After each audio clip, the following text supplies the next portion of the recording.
ভোটের ব্যাপার নিয়ে আপনাদের কাছে ঘরে ঘরে প্রার্থীরা ভোট প্রার্থীরা যাচ্ছেন, অঞ্চলে অঞ্চলে যাচ্ছেন, তারা ভোট চাইছেন, এটা তাদের অধিকার। আপনি কাকে ভোট দিবেন এটা আপনার অধিকার।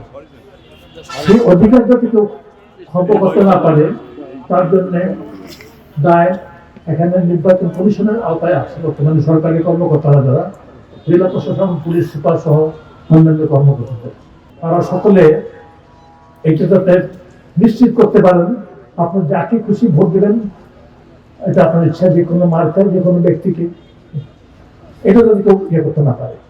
জুলাই সনদটা হচ্ছে আগামী দিনে দেশ কিভাবে চলবে, সেক্ষেত্রে এটা যেহেতু সকলের সম্মিলিত প্রয়াস হয়েছে, সব রাজনৈতিক দলেরও একটা সম্মতি আছে, স্বাক্ষর আছে, আপনারা দয়া করে আপনারা আমরা চাইব যে আপনারা হার মার্কায় যাতে আপনাদের ভোটটা দেন, এটা আমরা চাইব, অনুরোধ করব।